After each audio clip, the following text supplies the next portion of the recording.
demo, you can come in at whatever point and Right. probably catch up. So We're on air. we're on there. Okay, well, with that, welcome to our study session. I'll turn it over to our Public Works Director. Well, thank you, Mayor Beatty. I'm Peter Pastorelli. I'm the Public Works Director. And this afternoon, I wanted to share with you our SCADA system and maybe give you a brief demonstration. This is a project that's it's actually taken quite a long time. I feel like since I've been here, we've been working on this SCADA system. We started by, I think back in 2018, developing a SCADA sort of master plan to identify what we wanted the system to do, how we wanted to improve, make improvements to the system, both in terms of its functionality and cybersecurity, and all those different pieces. And we went through a process that took about a year to sort of develop that plan, a little bit longer than I had expected. And then we went out and we did a request for qualifications to hire a firm to help us design the system that was outlined in that system plan. And that happened right about the time of COVID, and it really became sort of a challenge to go through that design process because the SCADA system it's really takes a lot of input from the operators, the people that are using the system, to make sure that it's doing the things that they want it to do. And the system's set up as to function and meet those needs. So we were sort of challenged going through that design process and over COVID, and that took a little bit longer. And then when we went out to bid, we had made a decision during the design process to separate out the communications component of it with the sort of automation and control component, because we thought we were getting better pricing that way. Well, we didn't get any bids when we went out to do communications. So then we had to sort of rebundle everything and send it out as a package. And then I think it was in 2023 that we contracted with Technical Systems Incorporated, TSI. We actually built the system back in the early 90s, the original system that had been in place over that time. So they had some good knowledge and experience working in Milwaukie.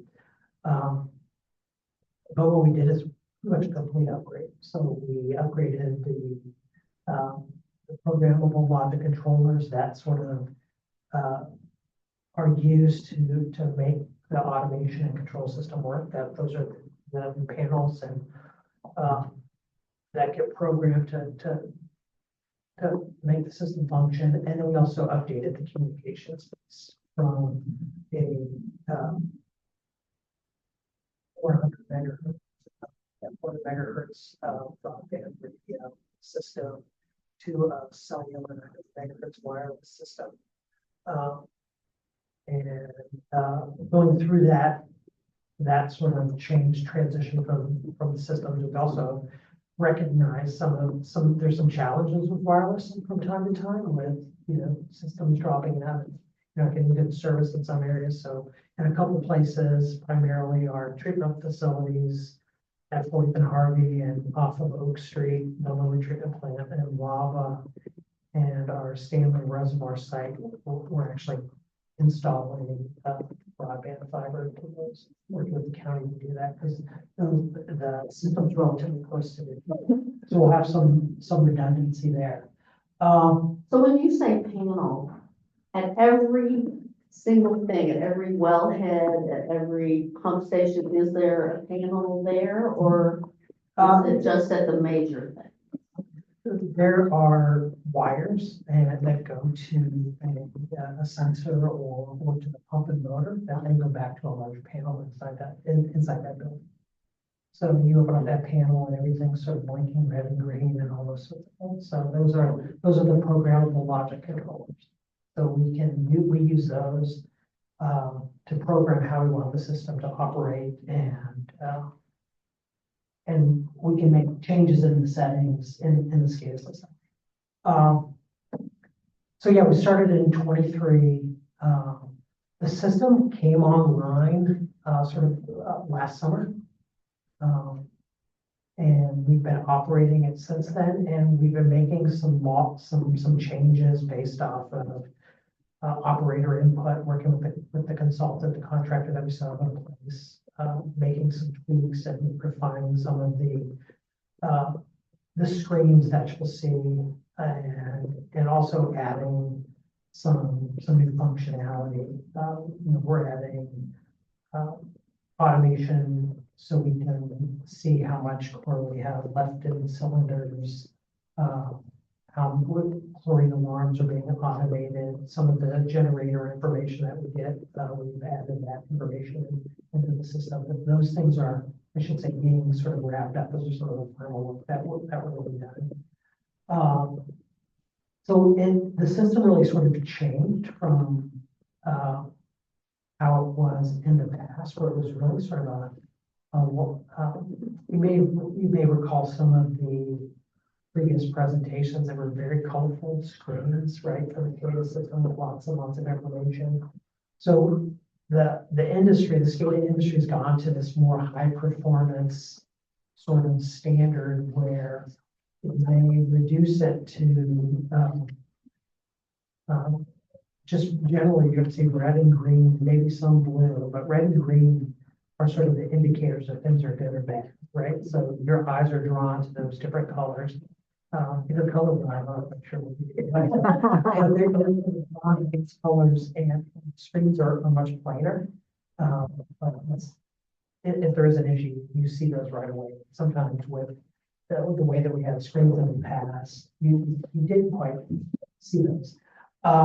So what I've got up here is I've got our read-only SCADA right now, so I can't make any changes to the system.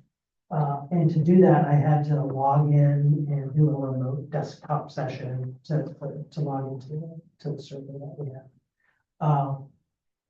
We've got it set up for both water and wastewater. And then we use a software, the SCADA software is called Diva. And, there's certainly some advantages to that software in terms of how it works with communication, but it's also has some challenges too. Sometimes it's not necessarily the easiest to program. So the integrator, the system integrator, TSI, was doing the work. Had some challenges sometimes in getting the things integrated.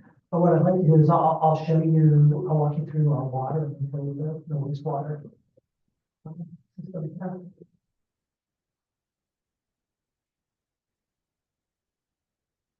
So this is sort of the general overview of our water system. So you'll see all of the different pressure zones. There's zone 1, zone 2, zone 3, zone 4. All of the different wells and treatment facilities and the elevated storage reservoirs that we have. And these are all, you can click on these and drill down further. So green indicates that those are running right now. So our wells 4 and 7 at the water treatment plant are currently pumping water. It's good to know. And it's pumping water to the elevated storage tank in zone 2. So here's the elevated storage tank, and there's an indicator line here that represents sort of the historical how it's going, sort of based on demand at the time. I thought it was water. You know, I thought they just drew in like rings. Yeah. What is the signal? Is there like a time of day that water use is higher, or why is it so? yeah, generally in our community, you're going to see sort of two sort of peak times in the morning. People are getting ready to work, go to work, and in the evening, they'll come home. So those are generally when we see decreases in demand in the city.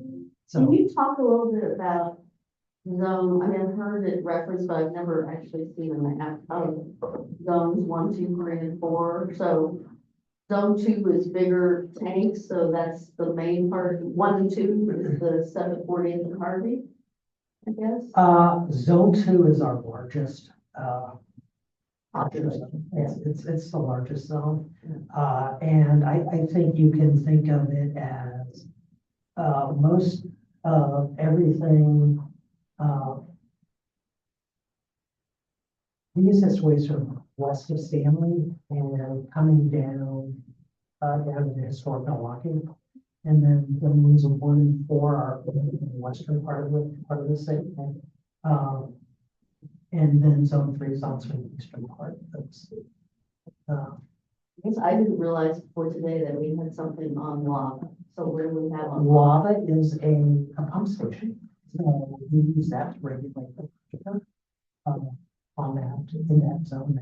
And really primarily for sort of that Waverly subdivision, or Waverly apartment area, and that complex over there, because it goes back up on a hill, and then we come down, and then it goes back up on a hill. So we have to pump it back up there to get good pressure and volume. That is like one of and that's one of those areas that, if we have a failure there, we respond really quick, because people will notice generally a dramatic drop in their pressure.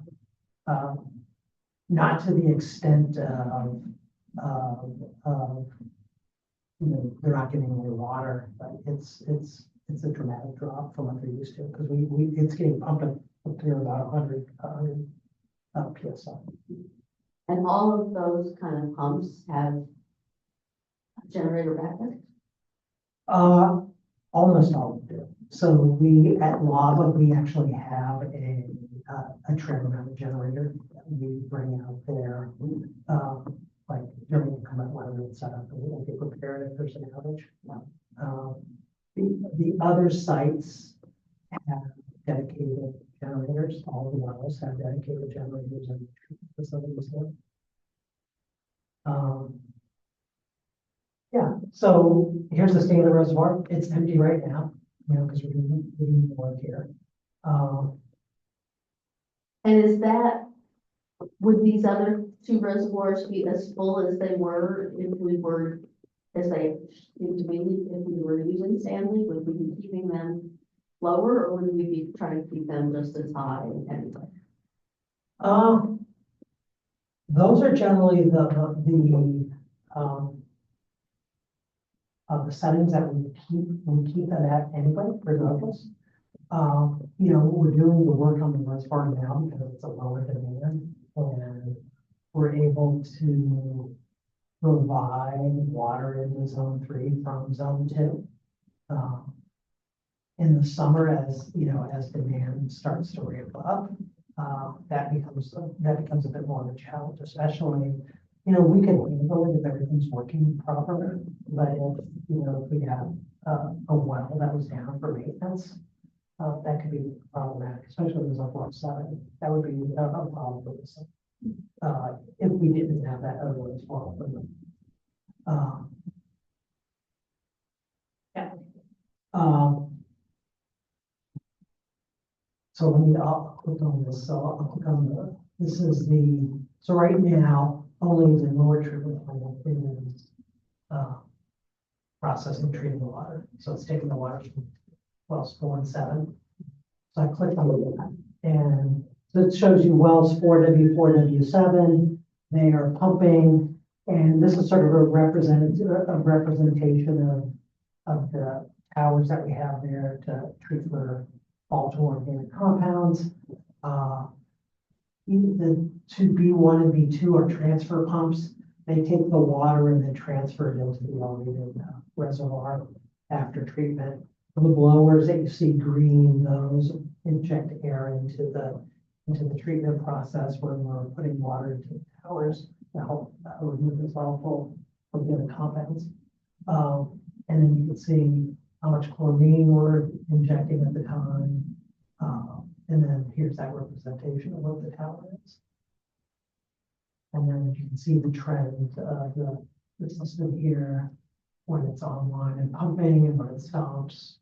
And so it's really information sort of track what's going on in the system. And then the operators, they can change when the wells come on and off, and these set points here are based off of what you read. So the 289, that's what this sort of level there sort of represents. Actually, I should say, the column there represents 289 feet, 289 feet. The set point for the well 4 to go off is at 290. So when it's the 290, well 4 should shut off, and say well 7 should shut off when they choose that. They turn on when it gets back down to 283. So, it goes up to, and if you go back, go back.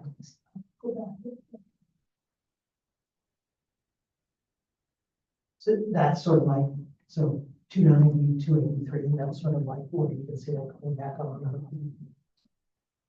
And where's the other, oh, I see, up in the upper left corner is the other treatment plant? Yeah. Those 3 towers? And that's at 40th and Hardin? This is the 40th and Hardin. So right now, nothing's running there. And is So- that just And then, and that's the, choose to run 4 and 7 more? no, these will turn on, there's, it's at 203.2, will start coming on when this level is 203. Okay. And they'll come on. And they'll run until the concrete reservoir gets to 280.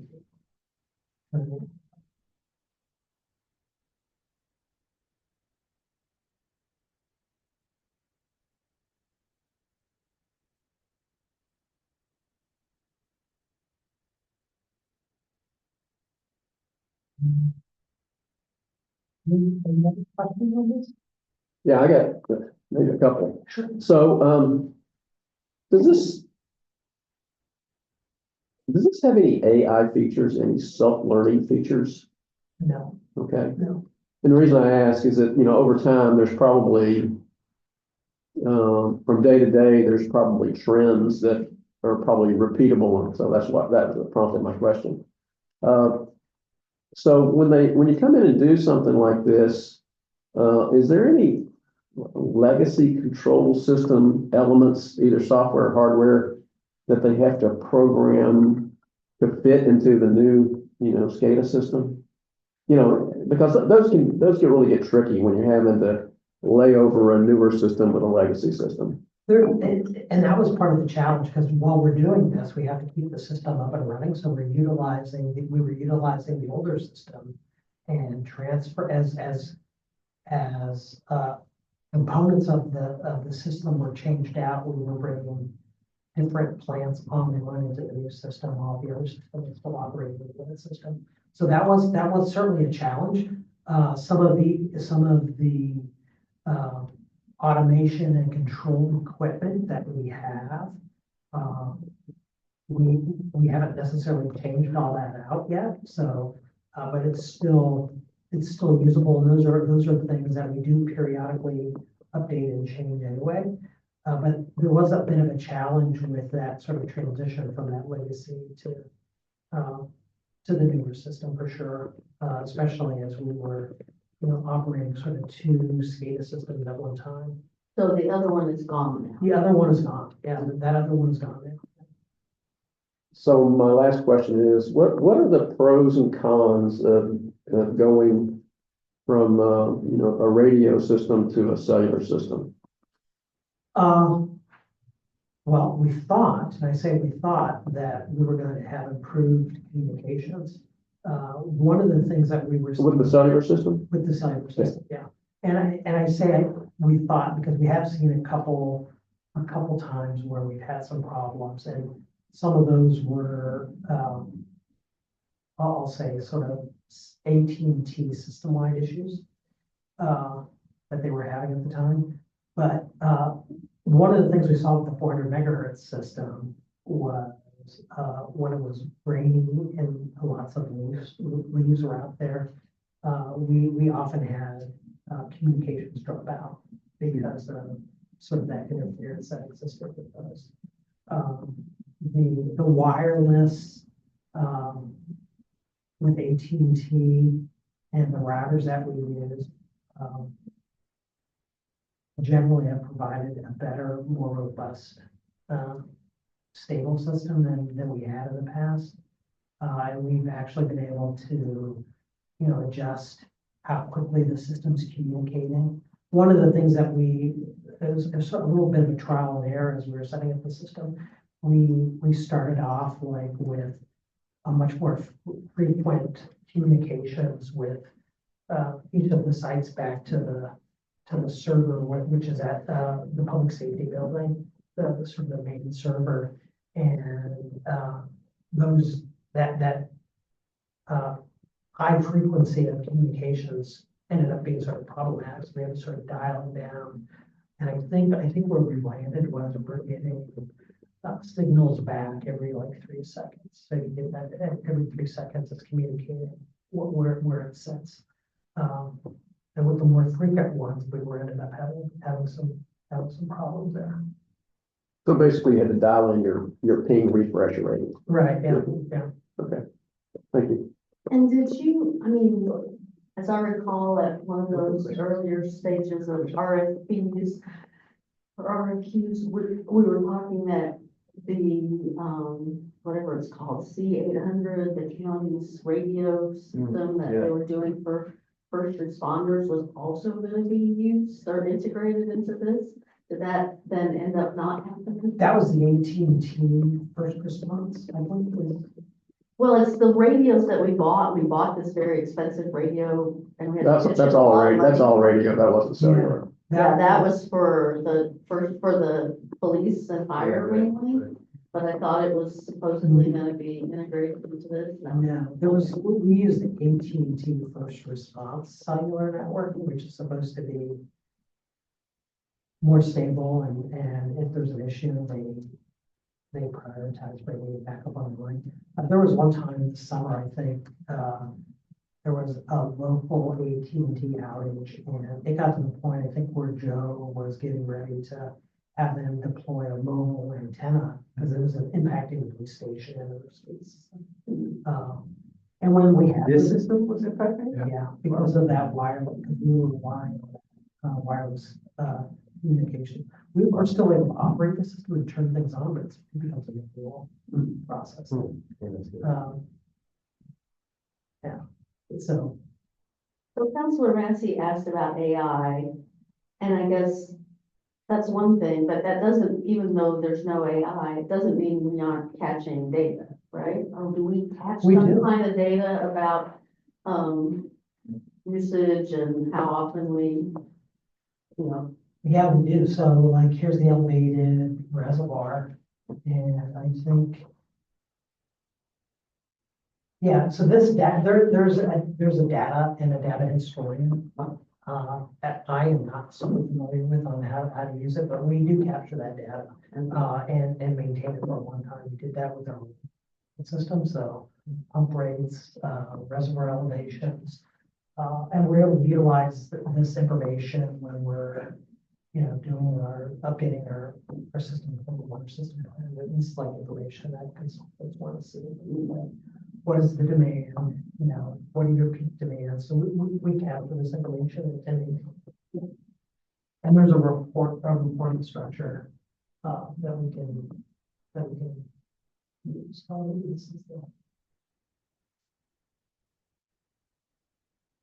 I think that is good.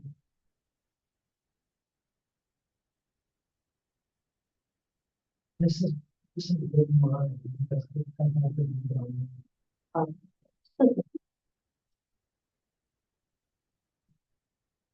It's fine. Still working. Yeah.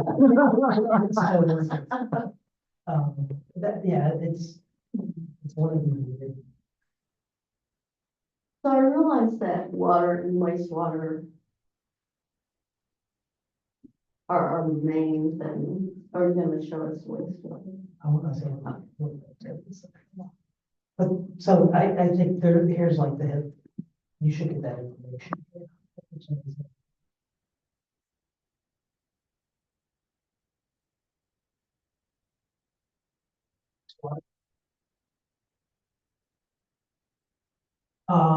on the wastewater, we have 5 lift stations. So there's the one out on the Island Station, and that take a lot, just right across the street from me, right? Home in Monroe at the little convenience store at home, the intersection of Home and Monroe in the parking lot. Underground, we've got a lift station there. 59th and Harrison, a small little lift station. And they're lifting it to bring it to Kellogg or to take it out to the interceptors that are out, taking it down to Tri-Cities?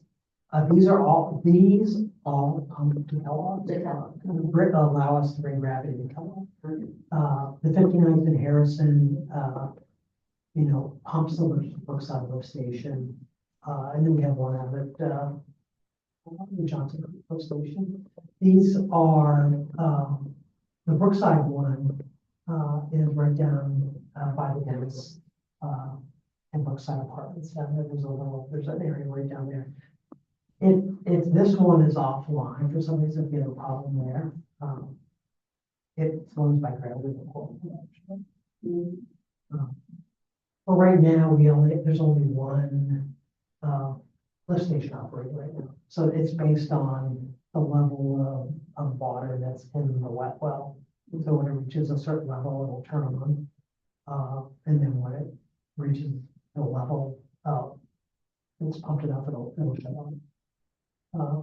Each of them be 2 pumps there, so one's back up on. We really don't make adjustments. This is more monitoring on the wastewater side. On the water side, we can operate and make adjustments to set points and things like that. On the wastewater, it's more sort of managing, sort of what's happening, every day, making sure that things are working. Can you explain the bottom line, the cleanse line? So that's something from Johnson Creek that's going to Portland. Yeah. We've got a small lift station off of, that's just next, I think that it does pump, we do have wastewater that we pump to Portland. And so we pay them. We pay across the. Okay. And that's, I'm assuming, people north of the creek.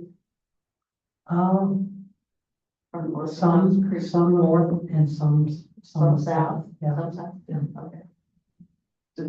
Does this system communicate with what West operates in Kellogg? Like, do they, like, if there's ever an issue with Kellogg systems, do they ever communicate, like, does it send a message to the system or no? They're independent. Yeah. I mean, Kellogg West would have something similar where they run the pipes, they just don't run the pipes in Milwaukie. Yeah. So,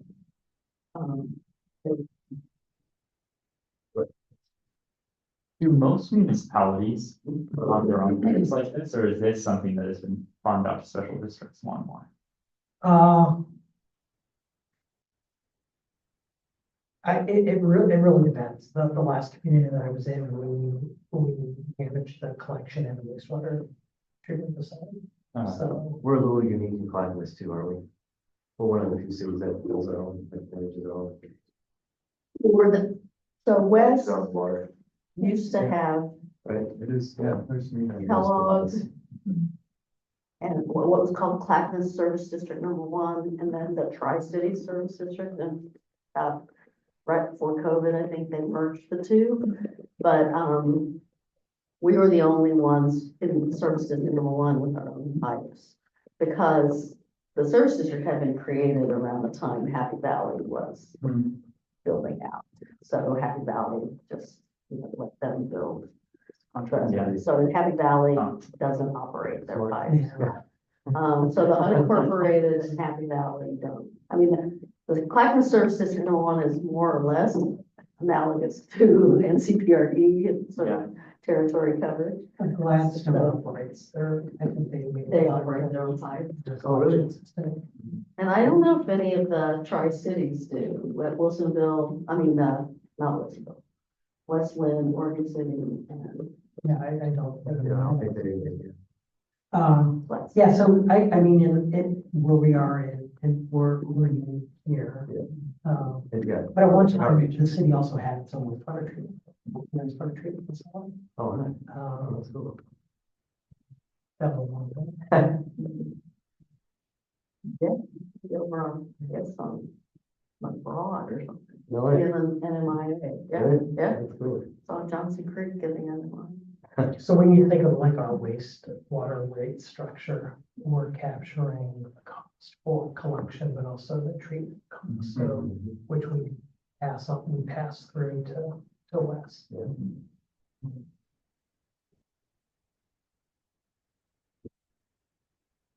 Any other questions? Well, the question I had was stormwater. I mean, I realize stormwater is mostly a gravity fed kind of system. But do we have places where we direct stormwater? Like I'm thinking about Minthorn. I know out at, Three Creeks, which is in Milwaukie, they have something they do to divert stormwater, or manage where it flows. Do we have any things like that in Milwaukie in terms of whether it's Minthorn or whether it's the Roswell ponds? We don't have any automation associated with any of those sites. Okay.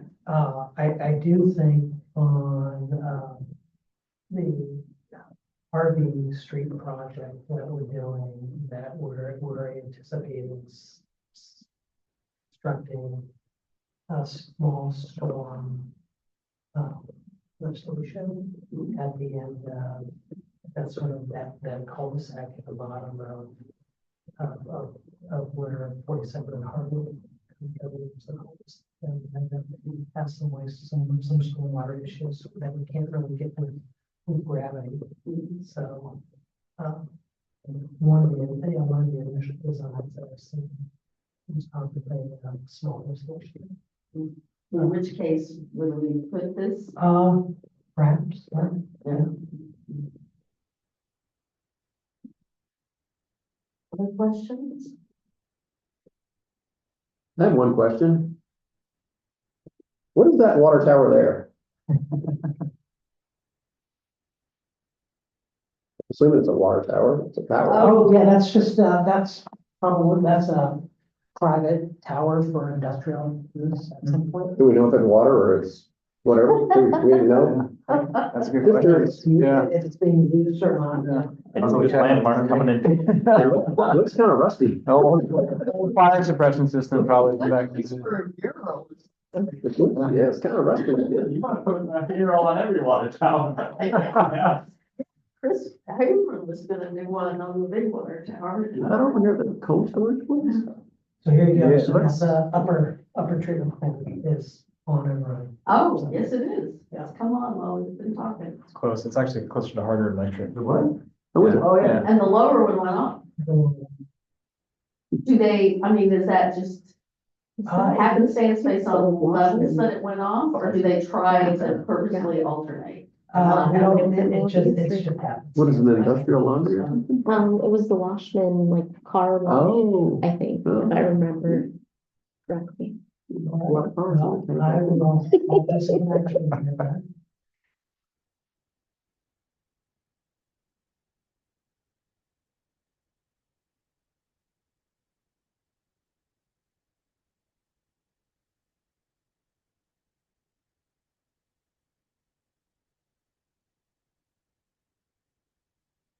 Do you feel like it's done? Like when we have engineering projects, we hear it's in punch list or it's whatever, is it? I extended the contract. Is it close out? Yeah. And we're adding a couple more things. I think I mentioned the chlorine. We're waiting to scale and the generator work that we're doing.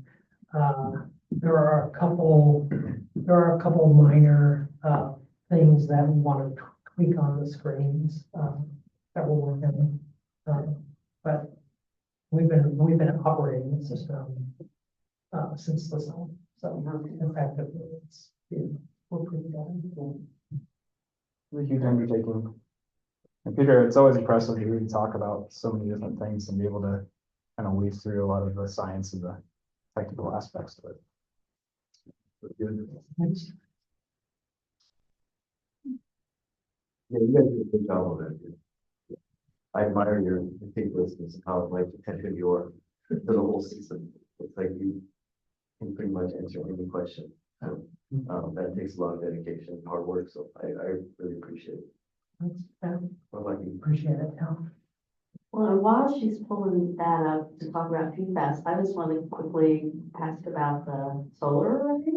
So I drove by the other Oh, yeah. day, it looks awesome. Yeah, Is it actually, They are doing, the PG is gonna be there tomorrow with elemental energy and they're doing the system test. oh, okay, Which, you know, it's like a 4-hour test. I don't know everything that they do on it, but they're testing to make sure that it's, you know, it's safe and it's gonna be able to, you know, That's cool. Yeah, this is my interconnect favorite back to thing. the This system. doesn't happen to me all the time. It's working. And it's- Yeah, Bill Speed's gone. Once that's No. done, PG has to come in and put in an interconnection. My understanding is that's like 2 or 3 weeks. okay. Okay, we're still on research. Well, whenever it does Like my go computer was doing this 2 days ago. live, I think This- we need to. This is not get that Microsoft, there. but it's all the time. Yeah.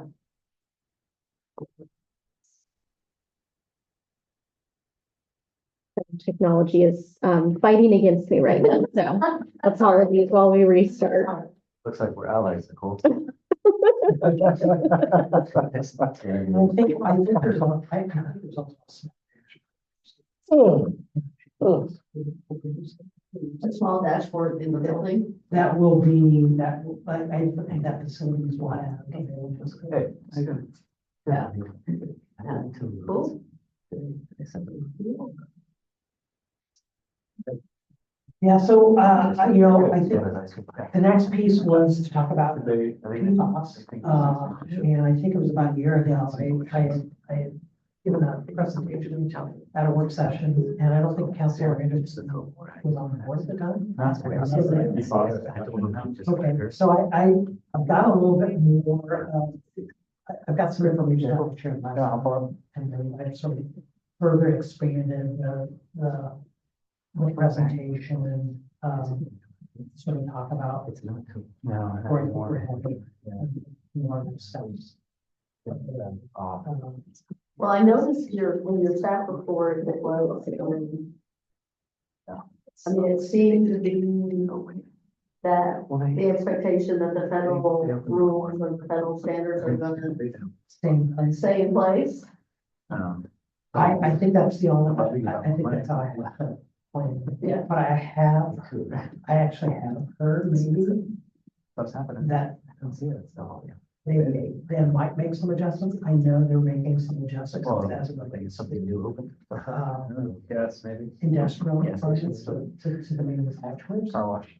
Fine. But I think the science for whatever that's working. Oh my God. Yeah. It's It's pretty clear. Yes.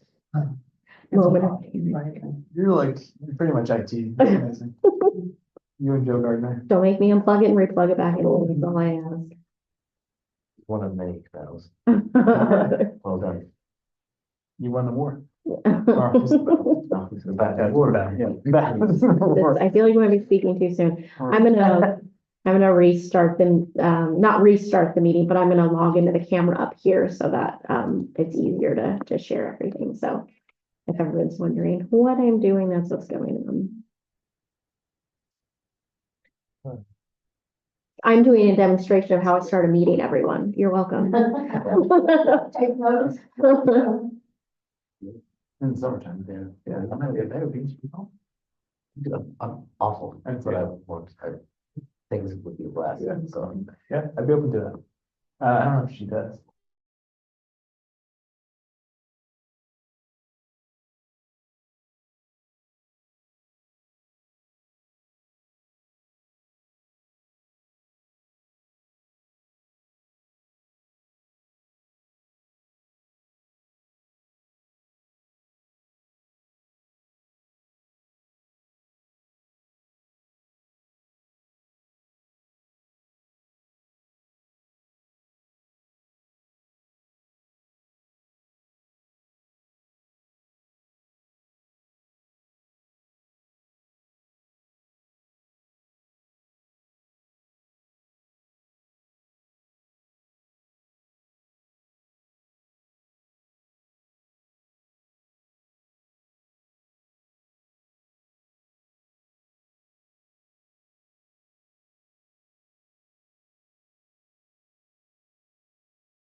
folks, and, oh, maybe we're not, yes, we're back online, folks, and we're gonna talk about, Peter's gonna talk to us about PFAS. Yeah. And what we may need to do for our water supply, and we are looking to upgrade our water supply. And filtration or treatment anyway, so this is just an added bonus. added bonus. Here we go. This three folders. Yeah. Take a roll. And Peter, I'll give you the, yeah, He's back there. just a couple more clicks. Okay. Sure, thank you. Nope, nothing, almost.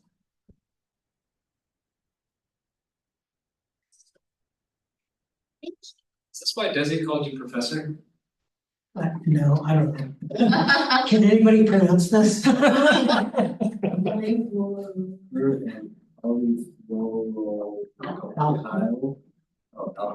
Alcohol substances. Her. Commonly also known as PFAS, right? Yeah. So, Sorry, was that me? Was that you? I'm so sorry. Yeah. So I just wanted to give everybody an update on where we were with PFAS, what we learned this year, and where I think we're headed. I think we met in March of last year.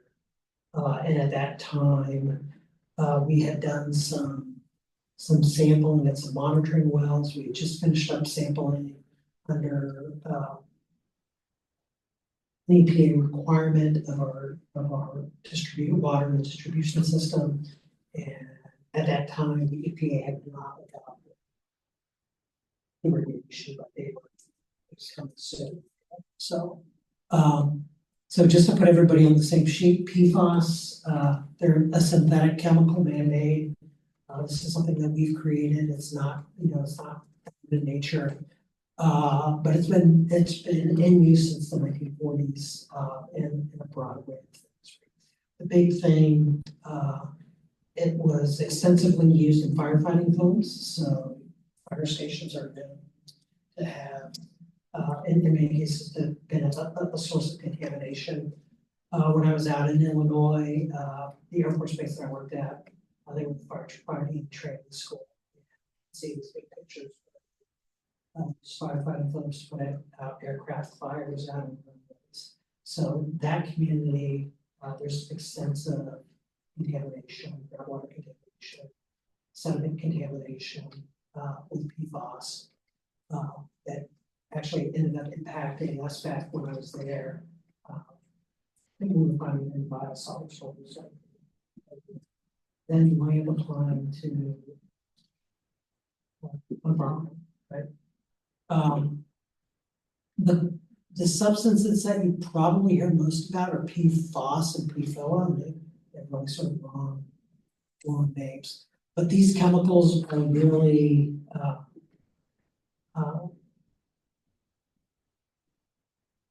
persistent. They bioaccumulate. They don't break down very easily. The carbon and fluorine chain there is really a very strong connection. They persist. Your body tends to accumulate them over time. I think scientists in the medical profession, people that are involved in that, negative impacts, both to people and other wildlife. It's not worldwide, right? So in the air, soil, and in Greenland, right? You're starting to see it in rainfall. It's just been broadly used in lots of different things.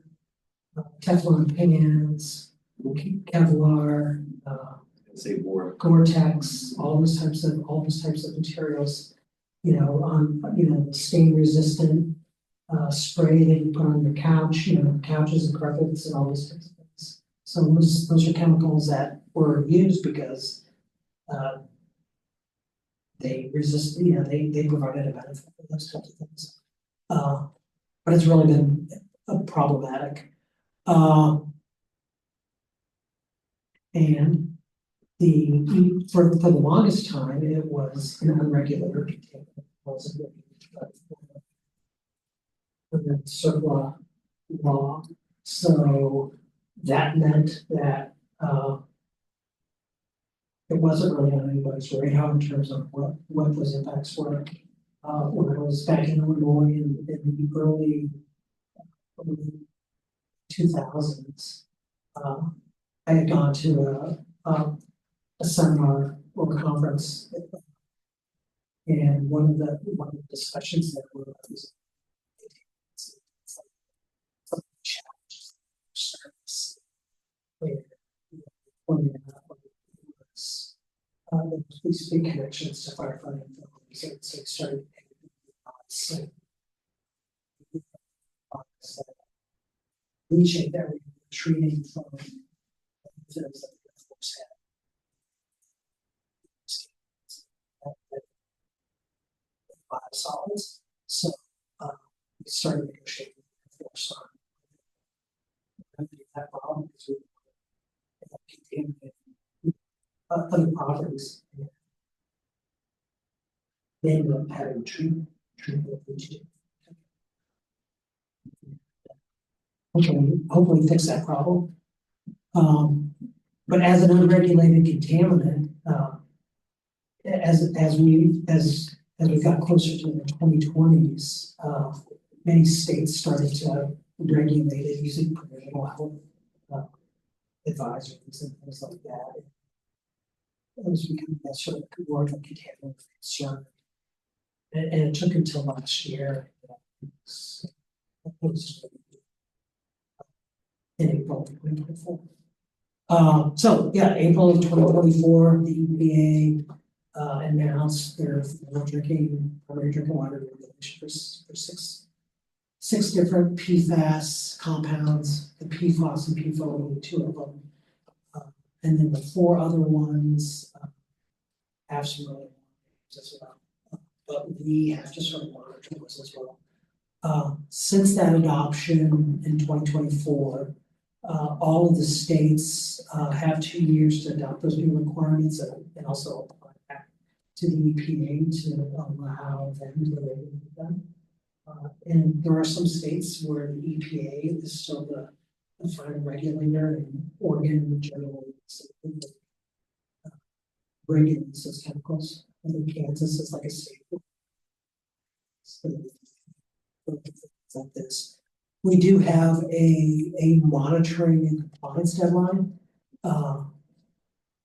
for initial monitoring. So we've done some sampling, but we haven't sort of yet to set up sort of a routine ongoing monitoring. We're looking at doing that here in this next quarter coming up, and that will sort of set the stage to see where we are in terms of meeting compliance. I think the initial indicators based off of the samples that we have done is that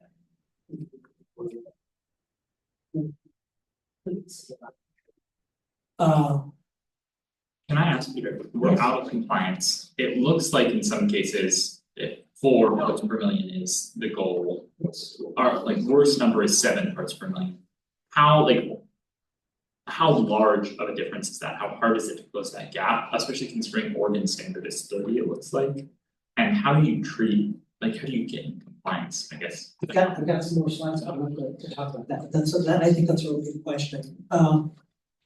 Then I think some of the data that we just got back from the wells are really sort of interesting as well. We'll talk about that. But I think the indicators are that we're going to have to do some sort of treatment to get down to that 4 parts per trillion. It's actually 4 parts per trillion. It's really small. That's like one drop in like 3 Olympic size sort of. So it's a really, that's like 1 part per trillion. So really small amounts of water. We actually have to be fully compliant by April 2024. So it's about 5 years on, right? 40%. So it feels like it feels like it's a long ways out, but it feels sort of pressing because there's a lot of there.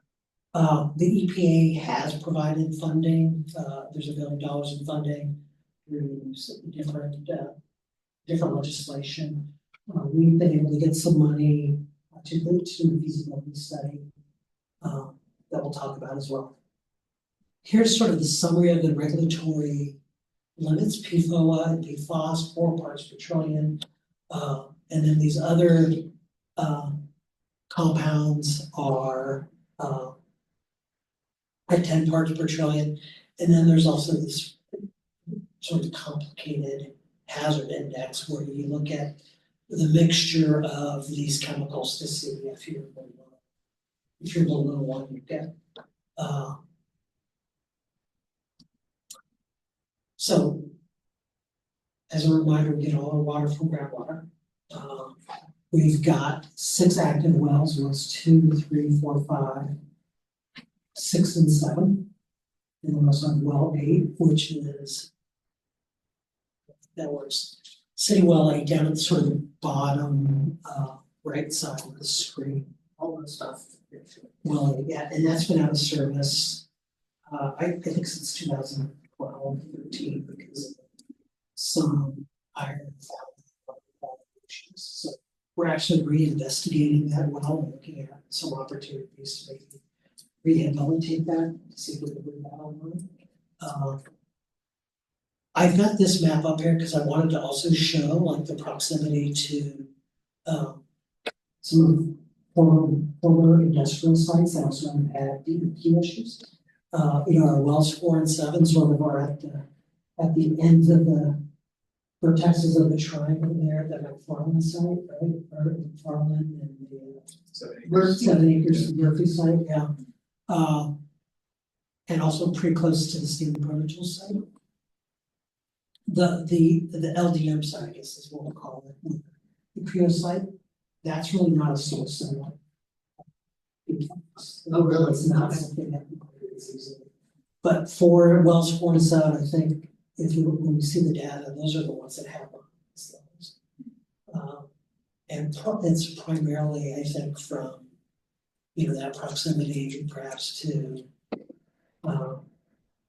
Stanley Prototypes and maybe the fire station. Maybe there was stuff that was going on with the fire station. I say Stanley Prototypes because if you look at their past industrial activity, they did chrome plating. That was looking at type of industrial activity that we used to see. Is Stanley Proto Tools what we call Murphy? SPT, it's where the hospital is. Oh, okay. Who's that site there? But yeah, so That's Murphy, okay. our wells are, they're 340 feet deep. And I've got this scientific language. It's, it's alluvial sort of, it's that rocky, sort of gravelly sand mixture that is spread out. The Missoula floods. Missoula floods, right? And they're not isolated from the surface really well. So there is, it's easy to, it's easy to impact it from certain surface activities. You can continue. When I was back in Illinois, the geology was much more protected. Peter, before we get any further, I have sort of a basic sort of question here is that I kind of, I've seen this, last year, understand what's going on. And so these treatment regimes that we have is we're treating the symptoms. So has the cause been eliminated? Has these products been outlawed? Or, we're kind of working on the tail end rather than the front end. Yeah, so I think your question about have the products been outlawed? Not yet, and I think there's even an article about there's pushback from the industries about states regulating the manufacturing of these chemicals. I think I saw something just recently about that. I know that they are working on the regulation as it relates to PFAS and biosolids. When you look at it from the water industry side, it's easier to regulate water utilities, because you can, there's a point source that you're taking the water from and you're bringing it somewhere, and it's easier for the regulators to pick on the water utility to remove those from the stream, and also, I mean, we all use water every day for some cooking, all those kinds of things. So it's an easy place to start with. But I know Wes is concerned about it too. I've seen some stuff. Yeah. From Wes in terms of their lobbying and Salem and stuff, that they're concerned about liability, and they are, they do spread biosolids on fields and stuff, so. Yeah. So they're also concerned there, but I would kind of look to Councilor Anderson to see if he has any insight from Salem. I thought I had heard that it has been phased out in firefighting. I think so. Yeah, I think it has been. I think it is too, that's the one that, But all the that's not the others- only one. No, There's it's lots not of the other others. one, yeah. I don't think they've stopped manufacturing Gore-Tex. Yeah, in fact, I was in IKEA yesterday looking at skillets, and they have the big PFAS warning all over the Teflon skillets, yeah. One of our representatives, Rick Neron, who represents Wilsonville and Sherwood, brought a PFAS bill that didn't move this session. She brings that periodically, so it's a topic that I think some of our reps are interested in, but kind of like neonics. Chemical days. Some people understand that it's a real problem, but not everyone understands.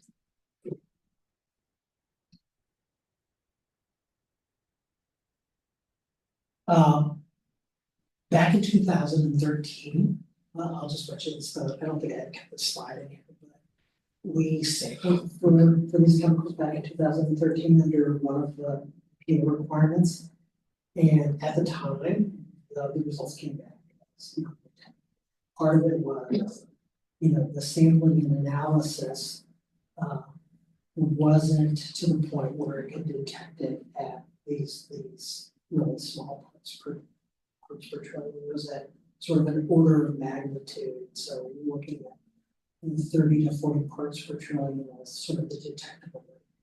So when you're, if that's the limit that you're trying to see if it's at, we were fine, but we're sort of inched in between 4 parts per trillion. Health advisory sort of. So we didn't detect it in 2013.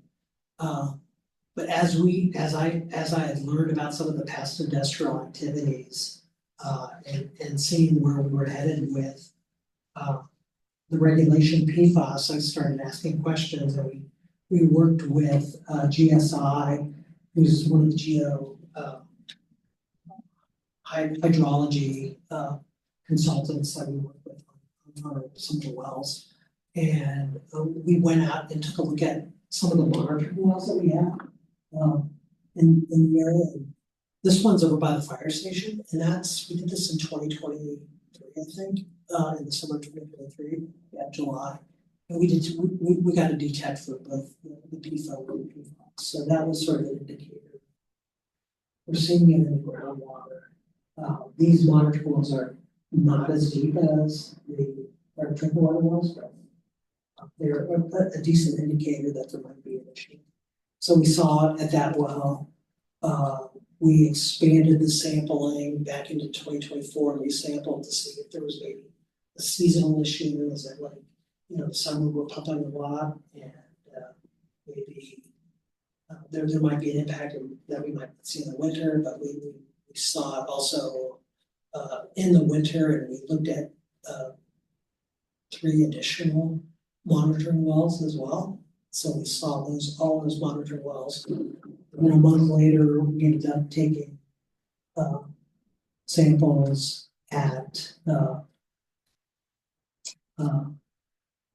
3 locations. And these are our entry points into the distribution system where we're pumping water after it's been treated. So our upper and lower treatment plants, and at Stanley, which we don't have any treatment, we pump it directly into the system. And you can see the PFOA contaminant we were non-detect at those 3 places. And then for PFAS in February of last year, just slightly over the limit, 4 parts per trillion. and also slightly over at 6.2 at the low tree. We sampled again this fall, and found the same. 4.2 and 7, so slightly over. But slightly over doesn't matter, if you're over the MCL, you have to run it. So then from there, we actually took a look at the wells. And we didn't do well 6, for a couple of reasons, primarily because we have it offline right now with the restaurant. So we couldn't pump it. So, and also we had a non-detect. But what we found is at wells 3, 4, and 7, those were the locations where we had those exceedances for PFOA and PFAS, right? So well 3, which is up at 40th and Harvey, we received 5.79.1. Well 4, 6.1, and 11, and then well 7.5. So I thought these were sort of interesting because when we've gone through the treatment process, we see a little bit lower, and that's a result of some of the blending that we have. So, you know, at the upper treatment plant, we're generally running wells to 2 R3 and 5 at the same time. So those are lower, sort of overall number. And then wells 4 and 7, we see a little bit lower PFOA there. And then our well 8 we didn't have any detection, which is good. I think if we had a detection at well 8, that may have led us maybe to decide to see if we can.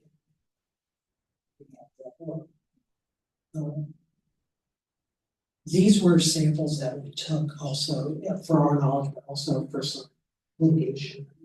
Starting with Justin's septic, PFAS litigation. So this is some data that we sent to the attorneys that we're working with on there. And I've got a slide to talk a little bit about that. So what does all this mean? So I think really what it means is we're most likely going to need to treat for PFAS, not 100% certain. To that part of that will be the compliance sampling that we do, and the compliance sampling is based on 4 quarterly samples, and if that running average of those 4 quarterly samples is over that 4 parts per trillion, then we're going to have to treat. But I think the indicators are that we're headed in that direction. We're working with a consultant team of RH2 and WSC, Jen and Tanya, myself, and Steve, our water supervisor. We meet regularly with them on developing this program to get us to the point by April of 2029. Clients. We have this feasibility study that we just approved back in February. That is for $125,000. It's through the Oregon Business Development Department. And that's funding that they provided us through this bipartisan infrastructure emerging contaminant funding. And because it's federal funding, I just can't use, unfortunately, I can't use the consultant team to do that. I have to go through a federal procurement. So that's due April 21st. And we'll review those feasibility study. And that feasibility study, once that's complete, will hopefully unlock some future dollars that we're eligible for. And like I said, we're going to do this compliance sampling. So what does that look like? And we've been talking with the part of the consultant team about this as well. and sort of starting to conceptualize some of these things. So one of the things that it feels like it makes sense to do because of some of the costs associated with treatment is centralizing the treatment. So instead of having two separate treatment facilities, I could do it, we would centralize it and we'd probably consolidate that at the market. Which means that, but a couple things, space will be at a premium there because while we're constructing, we also would continue to provide the water that we can put that out there. And that treatment footprint will more than likely expand. So I think when you look at like where the police are storing stuff, for example, those will more than likely have to buy some other space if we end up doing this. We're also going to look at decentralized treatment as well to see if that makes sense. But it feels like the indicators are centralized. The centralized piece is better.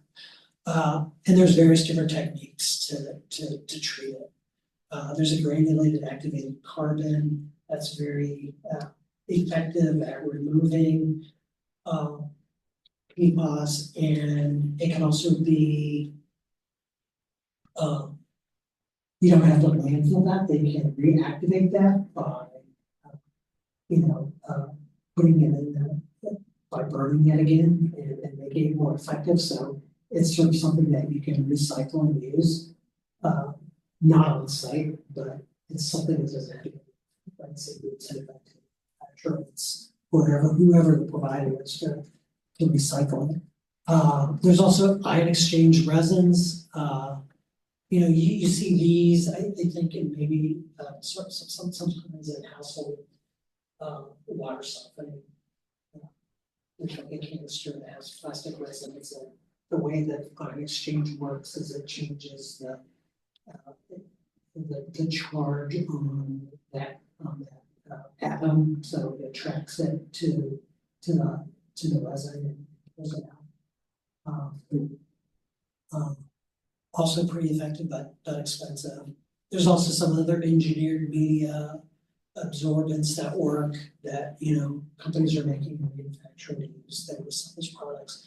And then there's reverse osmosis, nanofiltration, high pressure membrane systems that work, that can be very effective, but they're really energy companies. They take a lot of energy to use. One of the other things in here that we have to consider too is that sort of residual management. When you do, as I mentioned, the granular activated carbon, you can recycle those. The other things might be more problematic. Figure those types of things out of this because So do you, I guess that's what I was saying. I was gonna ask about what's paying for your buck, but I guess that's what you're gonna figure out. Yeah, and we'll do some pilot testing of that feasibility study, and it's not too complex to do that, but we'll run some of our water through to see how effective the different treatment techniques are. Should have water tasters. I'm not sure you can taste these. So Peter, before we get on to this, and this is really interesting. I know this is gotta be a decision that comes down the road through a lot of thought and analysis and like that. I guess, when I look at these various techniques, I would be concerned about unintended consequences of using these techniques. Just like there were unintended consequences of PFAS, in various applications. And so when I see GAC holding promise, despite the energy concerns, reverse osmosis, I've used that a lot. Yeah. And it's particularly effective without creating a lot of other messes, but I'm worried about the rosins and the absorbents creating other problems down the line that we don't even know what the problem is, Yeah. So I just hope that that's part of the analysis. Yeah, for sure. Yeah. I without a doubt. I mean, that residual management, the residual management is certainly an important part of that decision. there are, like you said, unintended consequences and all of these, and maybe some intended consequences. I also know that ion exchange resins can be used to soften water, like I mentioned, so. So maybe there's a possibility that, you know, if you're using ion exchange, that you can also soften the water. But that remains to be seen. I mean, you might have, those resins might have to be specifically designed to move PFAS, and might not also be able to soften water. But lots of things to figure out there for sure. But yeah, I would agree with you, like the GAC and the high pressure membrane systems are really sort of known effective things that work.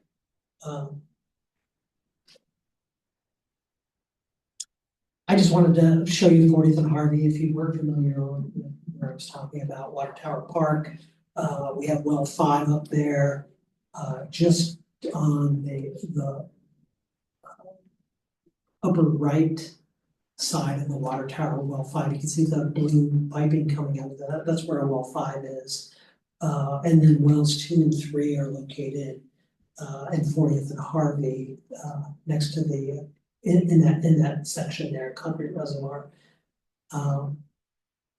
So this would be, if we did centralize, it feels like at this point, like this would make the most sense. Still some work to do to see if things would work hydraulically, but we have we've got transmission lines that go from wells 4 and 7 that bring water up there. So we're pumping water in that direction to bring it to the elevated storage tank. So it feels like we wouldn't necessarily have to build transmission infrastructure to do that. So that's full. I wanted to mention well 6 and 8. I don't think we probably don't need to treat well 6. We probably wouldn't need to bring that water over there to do anything. It doesn't seem like it's been impacted by it, but we're gonna still do some further investigation to make sure that we've ruled out any other problems. And well 8, as I mentioned, we didn't detect any PFAS there, but we do have some other issues with that well that we would like to try to sort out. To see if we can get that functional well again. So I guess I'm certainly no geologist, so I don't know that I understand aquifers, but I guess I'm surprised that we're not, I mean, the results aren't the same across the aquifer. Yeah. Well, I think it's a one of the variables there is the proximity to the contamination, right? So that source of contamination, and wells 8 and 6 are fairly distant from those other places, those industrial sites that we're looking at. So that's certainly a factor. And it also depends on the extent of contamination, or is the extent of how much contamination is there. These type of chemicals are migrating from groundwater then, but when we're pumping wells 6 and 8, or well 6, you're not seeing the aquifer at 4 and 7. Oh, interesting. I think I have a slide I can show you a little bit later. Timeline and cost. So right now, as we're thinking about this and working through this, our target is really to start construction beginning that first quarter of 2027. Calendar 2027, not fiscal 2027. Calendar. Yeah. We've got some work to do. Completion 18 to 24 months. Uh, That's like sort of like, we have to make sure that we structure like, we're hoping to get it started before. Then. Our planning level estimate, that we've submitted in a letter of interest to the Safe Drinking Water Loan. Revolving loan fund was about $22 million, so. Is that just for the PFAS or is that for our general upgrade of our treatments? That includes Both. that includes, right, yeah. Uh. Yeah, so about 22 million. Our funding options outside of rates and financing ourselves are, that we've identified right now is a Safe Drinking Water revolving loan fund, which is financing, but it's at a lower interest rate. It's done through, the states get funding from the federal government to do that. To provide those funds for water and wastewater infrastructure. And in some cases, some of those funds are, some of those loans are forgivable, that you don't have to pay back, and in some cases you do have to pay back. We submitted a letter of interest with an ask in this past February. Last year in February, we submitted a letter of interest also that resulted in us getting that $125,000 to do the feasibility study. It took a while to get that up and running. It took the Oregon Department, Oregon Business Development Department. It took them until January to get that.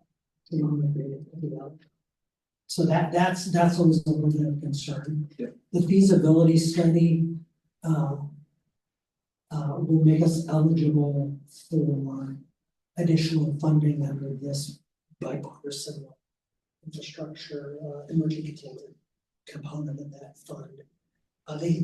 They say we're already on that list, so we don't have to submit another letter of interest. Once the feasibility study is done, we'll go through our process and get funding for, hopefully for construction. What's the turnaround? Do you know what the turnaround is? I hope a lot quicker than that. I was gonna say, what happens if we get into when we're supposed to start construction and we still haven't, especially with all the conundrum? Yeah, and those are good questions and things that I'm certainly concerned about. Peter, before you go on, just if you separated out PFAS and that from that $22 million, how much would it be? Roughly. Don't think too hard. I don't know. Okay. Is it half, less than half? It's less than half. Okay, Yeah, less than half. thank you. Yeah.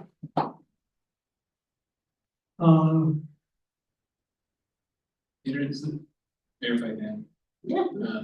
Peter, has there been any conversations just at the federal level, some of these funding sources coming from the feds into the state, just like your idea around regulations? Is there other conversations occurring of changing again? Any kind of changing? I think there's rumors about that. Yeah. Yeah. Right, enough. It's, I can see this going away. Yeah, exactly. That's what I was That's what I was thinking too. I mean, yeah. I hope it doesn't. I don't know. We should be I don't doing think- it Yeah. anyway. But the funding also needs to be there. That's what I'm. But there, I mean, we do have. What was it, our last budget committee, 13 million of unaccounted for funds in our water funds, we could use some of that to do at least PFAS work, right? If this doesn't fall through. Or this falls through. I'm not quite sure about the 13 million, but we do have some reserve funds that we can allocate, and I mean, there are some rate funded dollars that we'll have to spend. I mean, we could also go on. What But type of, there's certainly a cost associated. I would say regardless, we should expect that the rates over the next 7 years as well as things. what type of public match do some of these loans require? Of the 22 million, if we get federal support, how much do you think this is gonna be on top of? realistically. I need to find that.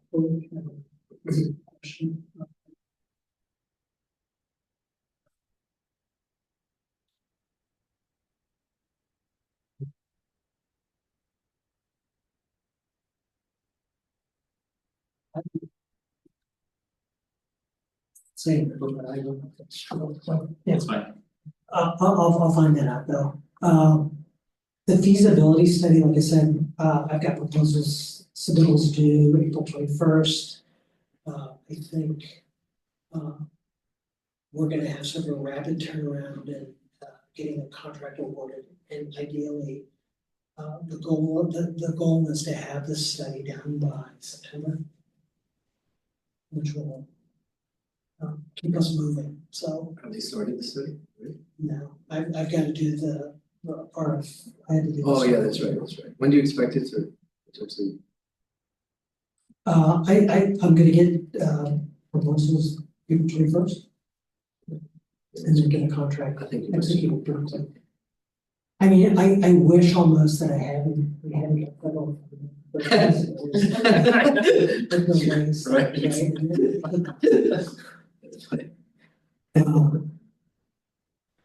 Here's the other thing I guess I wanted to chat about too. So Justin's been working with an attorney on this potential litigation. So we have, there's this, it's sort of this aqueous film forming AFF firefighting foam product liability litigation. And there was a lawsuit that sought damages related to this contamination. 4 big manufacturers, Tyco, BASF, DuPont, 3M. We're eligible to participate in all 4 of the settlements. And we recently filed claims in the Tyco and BASF cases. Justin said DuPont, 3M to come later. I think we just filed last week. Got the claims in. We're not sure how much money we're gonna get out of this. That'll be determined. And we can use the funding also to offset our monitoring requirements and upgrades to the system, perhaps. And Milwaukie could also consider filing suit against some of the other non-settling defendants that aren't Tyco, BASF, DuPont. It's interesting, bullet. Yeah. I actually was thinking about, when you were talking about all this, if there was any cases, is somebody's gotta be held responsible for all this stuff getting in there. I'm glad to see that there's actually some already in the making, but we should consider it. Yeah. We have murder. So I'm sure Justin will have more. This is this proceeds. I think that was what I had for you. Questions for Peter? Just, gee, I mean, that's awesome. I appreciate that you guys are doing a hell of a job. Oh, there we go. Here's what I wanted to show you. Oh, nice. So we did a wellhead delineation analysis. I don't know, several years ago, back in maybe 2020. And we took a look at these 5 wells and how they might, because of their proximity to some of the industrial contaminated sites, and also as they related. I think one of the things was, we wanted to make sure that I can't think of the name of the company on Precision precision cast parts and contamination. So we took a look at this and we looked at basically how's our water pumped from the aquifer, and what's sort of the travel time for water from different places. And this is also useful information to have when you're deciding where we should. It's personal water. But you can see wells, 2, 3, 5, and then we've got it broken down in a 1 year, 2 year, 5 year, 10 year travel times. And you can see generally how when we pump, what's the direction of flow coming. So, we're pulling from those areas. And then wells 4 and 7. You can see how those draw as well. So at the top of the map on the left, is that precision cast parts, that yellow? Yes. Yellowish blob, and are all of those injection sites? Those are monitoring wells they have. Oh, monitoring. Those are the blue monitoring wells. Yeah, I think when we look at it, well 4, there's that Stanley Prototype site. That's sort of pretty close by. That might be impacting that. And the Milwaukie Industrial, Milwaukie MIW site down for 1/7 might have something. But we're also pretty close, wells 2, wells 3, well 3 to Stanley Prototypes too, although it doesn't look like it's pulling from there as much. But this is just like a tool to sort of do some investigations, things like that.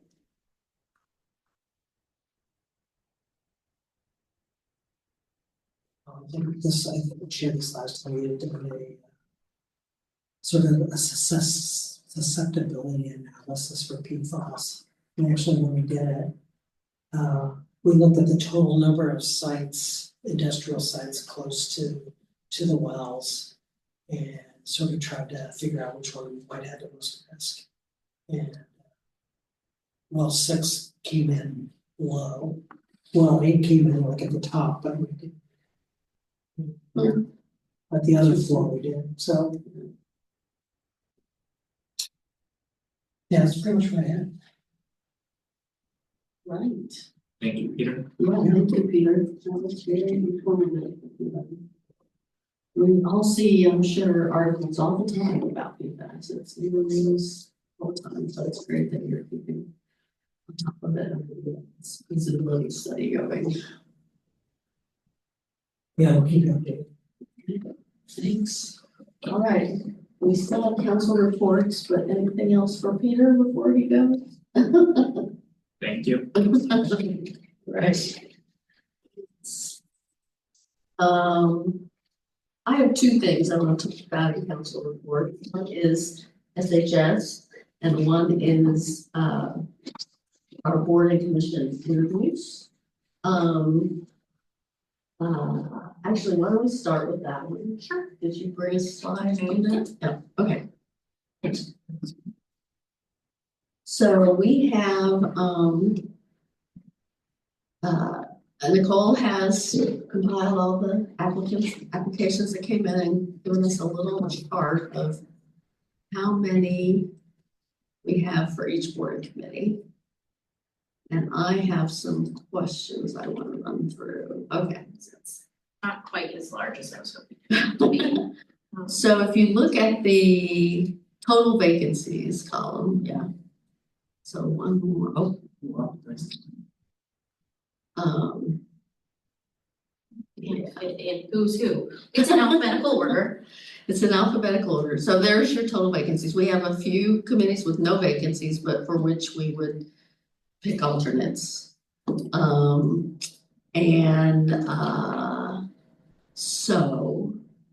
then move to the next column at number of applications. So we have one committee with, library has 16 applications. And they have 3 vacancies? I thought they had 0 vacancies. They currently have, we had a couple people resign right towards the end of the year. So we talked with Brent about whether or not to appoint alternates, but because we were so close to the recruitment process, Okay, they decided not to. okay, I didn't realize they had. Yeah, so Okay. 3 positions ending and 3 vacancies. Okay. And can you explain why there are 5 positions that are ending at 6/3? Mm-hmm. but only 3 vacancies. If you go back just to the whole Interested in page- serving another term. Yeah, so there's 1 vacancy on arts. No, so go back to the full thing. Yeah. So total vacancies is 3. But positions with terms ending in 6/3, I guess what is total vacancies? So That's so total your current vacancies on the board and committee. So right now, without terms ending, we have 1 seat that's vacant. okay, As of 6:30, we'll have an additional 5 people whose terms are ending. okay. 3 of those people are interested in serving another term. That'll leave us with 3 vacancies. So total vacancies is, we assume we reappoint everyone. Well, and The so, difference between yes, minus yeah. the current vacancies. So we don't assume we reach out to our board and committee liaisons. We ask them to I give them a list of Or all the I members. could say, assume we reappoint everyone who wants to be reappointed. Yes, Yeah. yes, that is the number that we will be left with, is this column of total vacancies. Okay. Yeah. Thank you. So we had 2. So I have a proposal for dividing up the boards and committees, which we'll get to in a minute, but we had 2 committees with more than 10 applicants for their position. So library and arts had more than 10. We had also had, just under 10 at 9, we had I don't know which one that is, but That's part. is that part? Okay. Yeah. And Park did have, yeah.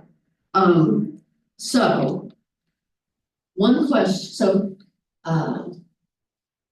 one question is, how do we narrow the number of applicants to not do 15 interviews or 16 interviews?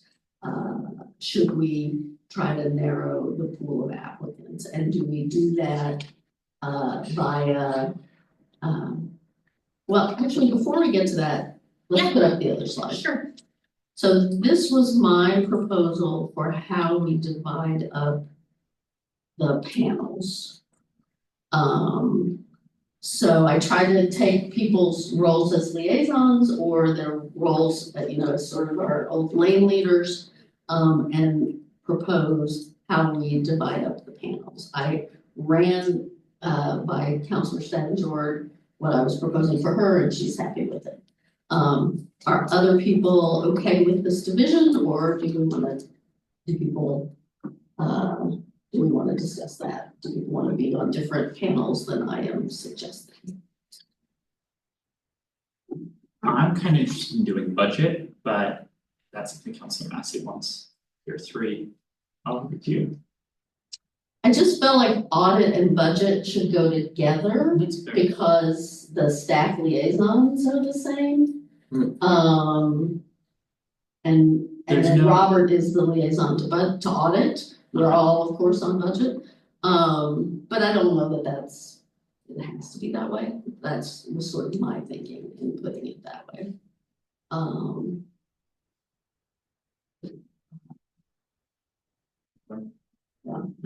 I think I'm good, yeah.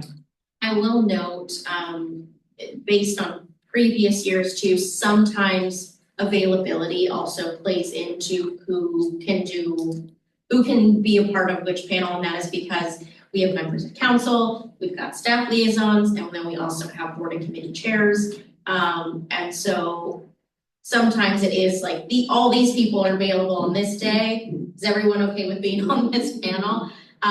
Well, that's why I wanted to do this, because I Yeah. feel like we've been too scattershot in the past about that. And if we do this first, then the counselor's availability, then we fill in around the counselor's availability, I guess. So I feel like, we should have people interviewing for the things they are liaisons for, or they are, most involved in. And I mean, some of these, like the library doesn't really have a liaison. Arts, they don't really have a liaison, but anyway, so that was my thinking here. So now let's go back to the, okay. So for arts and library in particular, Could we keep it just like Oh, this, sure, if it's yeah. okay? Yeah, wait, sorry. what are you trying to put both on one screen? Or no, just to see the whole. Oh, I see, yeah. Yeah. So. How do we interview everybody, I guess is the question, and I think on a lot of them, we interview everybody. But I do feel like at some point, what is the tipping point at which we don't interview everybody who applied? I was inclined to apply 10 as that tipping point and say that, so only library and arts are the ones where we don't review everybody who applied. We could set it lower, we could set it at 7, in which case we would have both audit and PARB as ones where we don't necessarily interview everybody. So that's one question, you know, what's that tipping point where we do some pre-screening and we don't interview everybody? And then the second question is, how do we do that pre-screening? So when we did planning commission interviews this winter, we sat around the table and we did it. We went through and we said, we're not gonna interview these, we're gonna interview these. We had not all agreement. I mean, we got to agreement, but we weren't all in agreement at first. I would have interviewed a couple more than we ultimately interviewed. I feel like this one, we could probably do the pre-screening as a paper process. And we could just say the 4 people. So for each of them, there's 4 people who are pre-screening, right? The counselor, the mayor, the chair, and the staff liaison. I feel like we could give them the packet of the 5, say, using arts as an example, the 15 applicants, have them all give Nicole their top 4 or their top 5, and have a process that people who get named by 2 of the 4 people in their top 4 or 5 get an interview. I guess what I'm saying is I don't think we necessarily have to have a meeting to sit and poll the applicants, but would people be more comfortable having a meeting to sit and poll the applicants? Or do you think we could do it on a paper process? Well, let me give you some perspective since I was on the planning commission panel. I thought we were ruling well. Yeah. Okay. And so I think that you know, you've got a staff liaison and you've got a mayor. Mm-hmm. And that's two perspectives that I trust. Okay. And I think that can be a paper process, and that may be getting on the phone and say, okay, let's just talk about it. I'm not sure it needs a meeting. If you can do it on, you know, scheduling requires a phone call because Will's down in Salem and no, I don't know where Adam is. and that kind of thing. So I think that would work. I think that the cutoff, I think it needs to be below 10. You know, I really do. I just think that's. I think that when we went through that process, it was fairly self-evident about who the front runners were, and then there were maybe 2 or 3 others that were maybes. You know, and so that got us down to 5 or 6. So those are just my thoughts. Okay. What is true, interviewing 10 is a lot. That's basically, you know, we figured 20 minute, I mean, we could probably do 15, 10-minute interviews with 5-minute pad in between. So 4 interviews in an hour, it's 2.5 hours to interview 10. Plus some time at the end for the committee to then decide, right? So interviewing 10 is a lot. We could try to get it down to, I mean, with PARB in particular, because we have 5 openings, we only have 4 openings. Okay. I mean, I feel like we want more applicants. We want more interviews where we have more openings, I guess, is my point. So for some of these that, I mean, for library in particular, well, actually, now that we know library has 3 openings, which I thought library had none. So, yeah, I mean, yeah. Maybe what we could do is because is it Rebecca who's library or is it? maybe you and Rebecca review the library applicants, see if there are any that clearly fall off, maybe the like problem solves itself. And then go forward on like how many you think I think in some ways you could do it ad hoc. And just decide together how many to interview. I tend to like interviewing, I'm a softie lover, sorry, but I like interviewing more people here. Just because I think it's a good opportunity to show you can get involved with the community, even if this isn't your opportunity, there's a warm touch with the city. Well, and I will say, I mean, Nicole is excellent at giving people, the people who don't get the interview, sort of a message about, you know, other ways to get involved with the city, et cetera. And I also sometimes follow up. If I see somebody who I think, oh, you know, they're not gonna make the cut here, but maybe they'd be good on this, or encourage them to get in their NDA or whatever. Yeah. So I mean, I think the members of the people assigned to the individual committee, which would be not just the counselor or the mayor, but the staff liaison and the chair as well, can always, you know, reach out to people who don't make the cut for interview and try and use some encouraging words. Yeah. So I mean, because the other thing is we're looking at probably a Saturday morning, either an evening, a weeknight evening, or a Saturday morning interview time. So that's the other question for you guys, is how much of that you're wanting to give up. I will note too that the staff liaison, so as the applications come in, Scott and I collect them, we enter them onto this Excel spreadsheet that I put together. And but then I also forward the application as soon as I get it to the staff liaisons. So this ideally the staff liaisons have looked at these at least and kind of have gotten an idea. So they may also already have some input on some people that they're seen as front runners.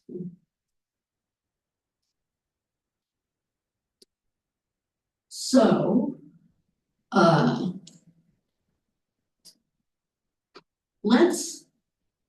here's my proposal, let's make the cutoff 7.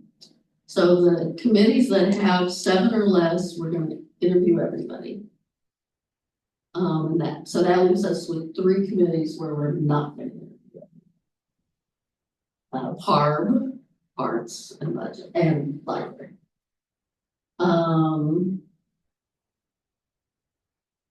And so for those, yeah, do we do a paper process in where everybody, the 4 people involved, 2 from council and the liaison, the staff liaison and the chair, kind of put their priorities in, and Nicole runs or you know, we do a Google Doc, or I mean, whatever you call it, you know, I mean, there's also 2 online tools for doing that. Yeah. It doesn't have to all fall on Nicole.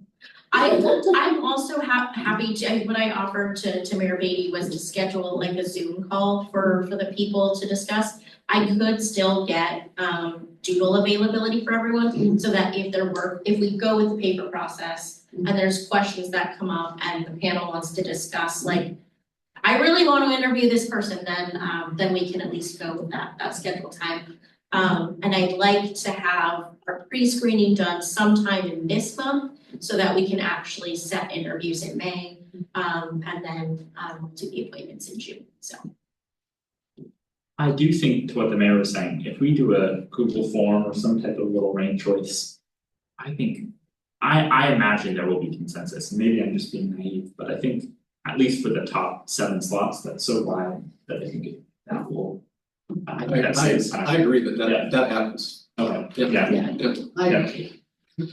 Yeah, and then it saves a meeting, I think. Okay. Okay. All right, thank you. Is that all the questions we need to? Well, let me bring up something else. We obviously can't do anything about this now. But when we put out the recruitment, should we tell people how many, you know, historically, what were the high applicant commissions and what were the low applicant commissions? Well, so, I mean, I kind of go around with Scott and Nicole on this every year, because we often have a lot of applicants for the library and not very many openings. I mean, but we have 3 now, it's good, because I thought on first read that we had 0, and that we were just looking for alternates. So, yeah, should we, and I did like use social media a little bit and use email a little bit to encourage some people to apply for PAR, because I knew we were gonna have a number of vacancies on PAR. But yeah, it's a tough thing because we start this recruitment and we haven't made all of the currently sitting people Yeah, I understand. decide yet. I'm just saying historically, could we say, we get a lot of applicants we get more applicants for art and the library and. Think about something else. You know, I mean, I think when they submit their applications, you give them the choice of others, right? They do, yeah, so so we do, and I have like it's a very colorful tracking sheet. That also lists everything else that they applied for, but this is the total of alternates that people have identified. A lot of people only applied for one, but the ones who applied for more than one show up in that alternate. Well, I mean, that's their right to do that, but it's just, I was just trying to set maybe something that will set expectations in the future. That's all, that's the only thing I say. I will say this recruitment was huge. So I still have the number, I still have the planning commission, because that closed right before. So altogether with all the planning commission applications, we had almost 90 applications this year, which is the biggest recruitment I think at least it's the biggest recruitment we've had since I've been running this. Oh, yeah, no, I think it's what's going on like that.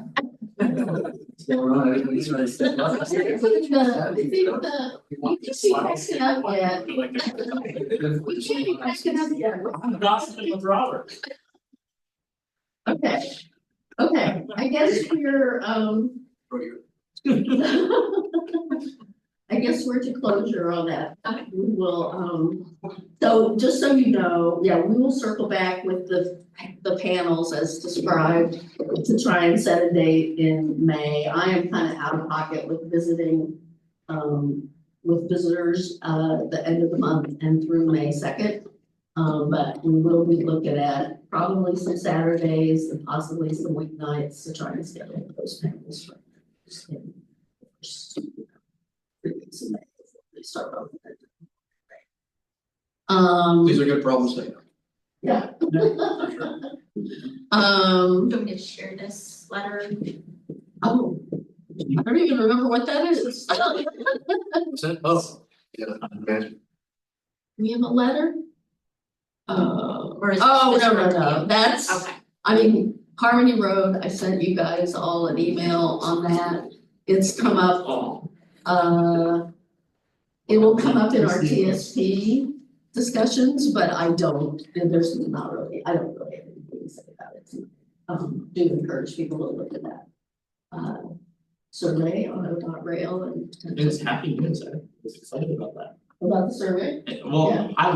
I maybe don't love that intersection, I love to hate that intersection. Yeah. And I think you and I share a similar passion for that intersection, so it's good to see.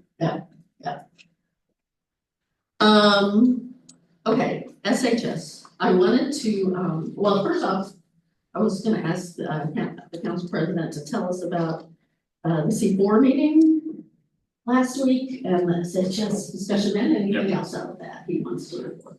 I think C4 is gonna parallel, I imagine what you would say, because C4 was just a present out mostly from Commissioner West about what has been happening at this SHS table. I think some things that he hinted at. Oklahoma County really has been a challenging partner to work with in the region, danced around naming them. It's fair for us to say that like it is hard to have they're in the hard position where a lot of the unsheltered homelessness that we experience in the region happens, and they share their credit at a disproportionate burden, but they also have been uniquely challenged in actually implementing SHS program, making sure you don't see that recidivism. So I think Commissioner West really is trying to plot a better path forward and look at systems that have not worked in the past. Especially he prefers a more recovery oriented system for housing as opposed to a housing first model. End up being kind of similar if you're providing a house with recovery or just a house period, you're still getting a house. Regardless of the nuance there, I think that these conversations are productive. getting us towards like an SHS table that works, but you're at the table, you can report better. on those I'll talk conversations. more about that. Yeah. Yeah. Is there anything else out of C4 that you want to report? Those were the real, no, Okay, so yeah, I'm at the SHS table a lot. We had several meetings last week, one with West and the mayors, one with just the mayors, and then the SHS. So Clackamas County has this neat little folder. I'm gonna pass it around, everybody can look at it. It is about, they call their system the recovery-oriented system of care. And that's the words, it didn't start with Commissioner West, it started with former Chair Smith and others.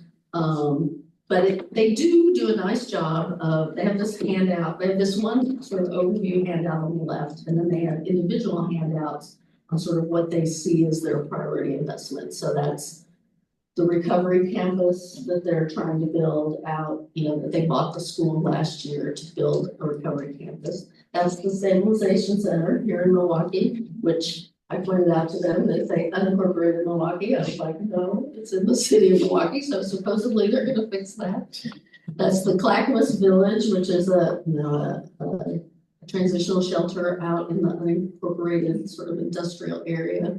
What they're now calling Caring Place, which is the sort of navigation center in Oregon City.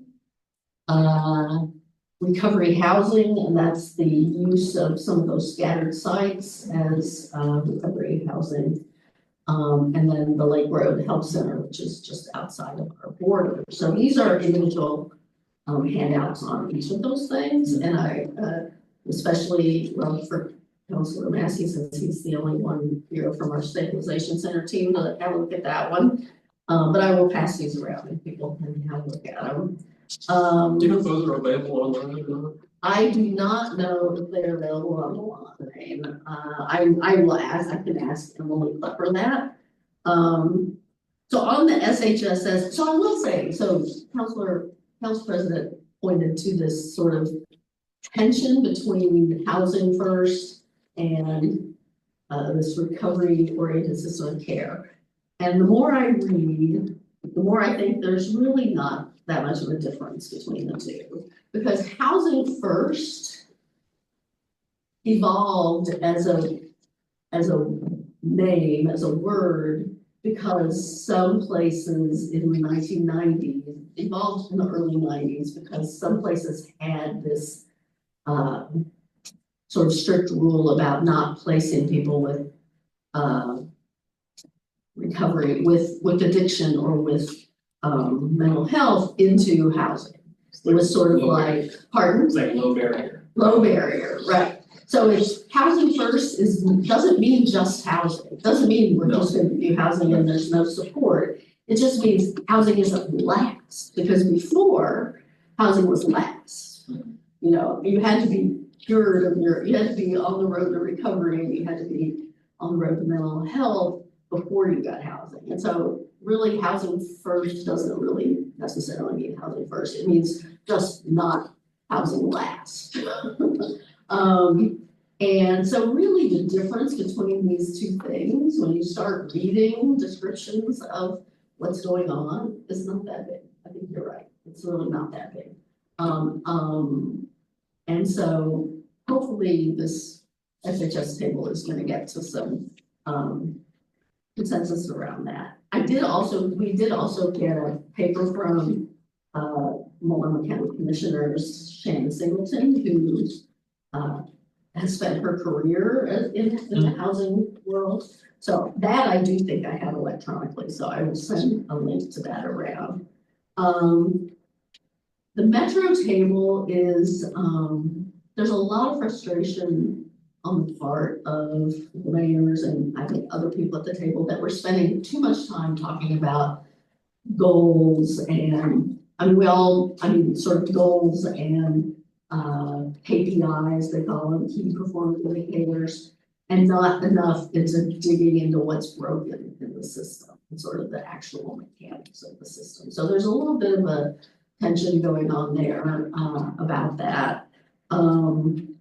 But yesterday at our meeting, there was an agreement, which was a big thing, for an audit. an outside auditor across all counties and metro. Instead of, like, they each, like, Clackamas was gonna hire their own auditor, and Metro's done an internal audit.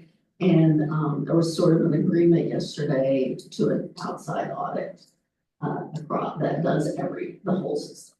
So I think that's an achievement. That is. Yeah, it is an achievement. I do think, there's still an interest in, potentially going to the ballot this November or next May. It remains to be seen if all these issues can get ironed out in time to do that or not. So we did, I will forward, sort of the follow-up email that had some of these materials. There was a really good, report on, anyway. And they have these case studies where they're looking at other cities like Denver. I think Denver's the one that's apparently done pretty well. Anyway, I will send, this is pretty dense stuff. I will not try to dive into it there. If anybody is a big, like, vision person, my homework for 2 weeks from tomorrow is to fill one of these out. And I would love to have input on sort of like, what some of the goals are and the key perform, I mean. Well, you're trying to get you to do our homework. Yeah. Exactly, I'm not about cheating. I mean, it just seems to me like we spend so much time talking about North Star or, that we all know, I mean, there's this saying in the houselessness world about houselessness is brief, rare, and non-recurring. Let's just use that. Let's plug that in as our vision. Houselessness is brief. I mean, maybe we need to, maybe somebody who's a campaign guru needs to sort of massage that into something for a ballot measure. But for our purposes as this group, I mean, I don't think we need to reinvent that. That was the goal. Houselessness is brief, rare, and non-recurring. I don't know why we spend so much time talking about vision or yeah. But anyway, if anybody is so inclined, I'd be happy to. If anybody just likes to think this way, I would love to have input from anyone. Create a Pinterest board. There you go. There you go. I'll help you with that. Mayor, will we be able to take this for the record, or they make some copies? Oh, sure. That one I do not have electronically. This stuff I have electronically. Send it around. That one I do not have electronically. I will ask Emily Butler of the committee. If we can get that one. I'll scan it tomorrow and then put it in your office if that's okay. Okay, that's great. Okay, that's great. Okay, I guess that's really all I had to say about SHS. The big news was the audit. The recognition that November may not be a feasible time. And they did bring, there was some interest in having some mental health expertise, so they did bring Andy Mendenhall from Central Cities Concern to the table as part of the group yesterday, and yeah, I think the Metro staff, to their credit, did individual sort of one-on-ones with people, and heard some of the frustrations, and so I'm hopeful that it's going to go a little more smoothly in the future. I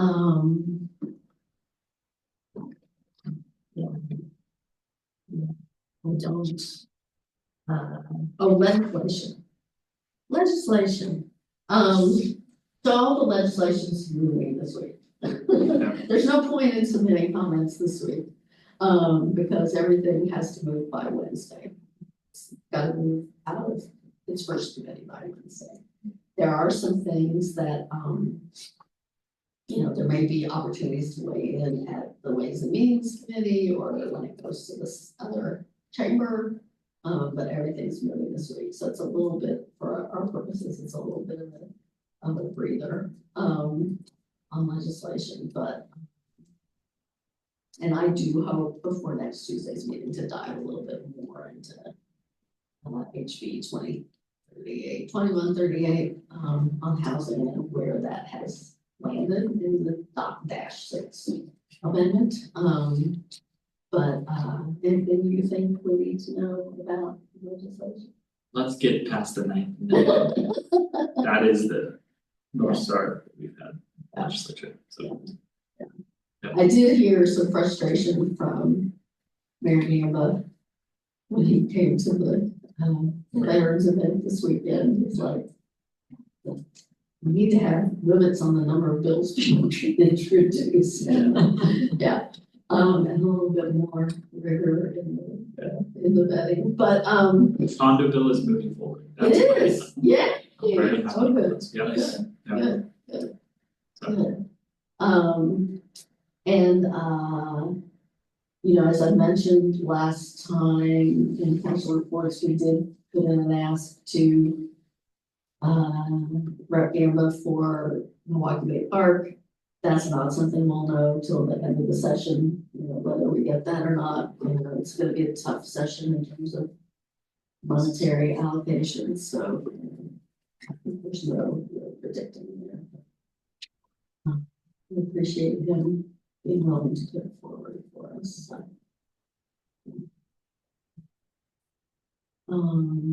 Anything else from anyone? I did have a CAB meeting yesterday. We did change our date and time to make it easier for people to get to meetings and hopefully increase the strategy.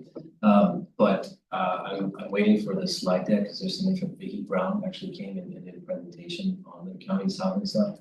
So I'm waiting to get some of his slides to put my report together. But it's interesting you bring up what you talked about SHS, because that's what we talked about with the heat. And the housing first is like you were saying, it's really about making sure that the person who's dealing with the issues has a place that's stable that they can go home to.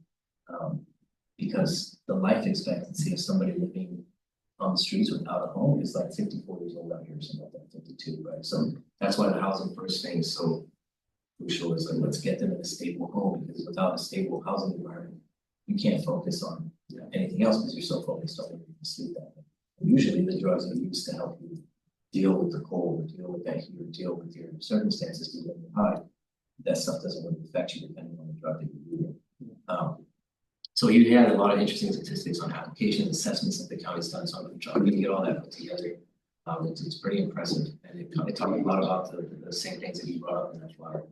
The Clackamas Village is going to be right next to the Veterans Village and a lot of these things, so we'll just dot my i's and crossing my t's so I can put it together. I would love for Council Stafford to review it for that as well. Okay, so maybe next week. Yeah, sure. Oh man, there's something you just said. Okay, want to repeat what I said? Oh, I know what I was. The Hugh Brown and the scattered sites. Do we know if Rep. Dobson's bill on the scattered sites? let me write that down. I'm doing a bigger, I don't remember the number, but I could find it. Yeah. Somewhere. that one goes to ways, That has to raise it's a money bill, but. but I'll look into that. And I was gonna do a better report of like, okay, post deadline. What's moving, what is not moving, we should look at, so. Yeah, I mean, I can reach out to Rep. Dobson too, and just find out, but. Yeah. I mean, hopefully that would be so awesome, that whole Yeah. idea of the scatter sites, I mean, some going to recovery housing, some going into land trust. It's great. I've seen other counties kind of queuing up. I think we've started a wave like that, but anyway. Okay, other council reports? Not, no, adjourn. See everybody next week.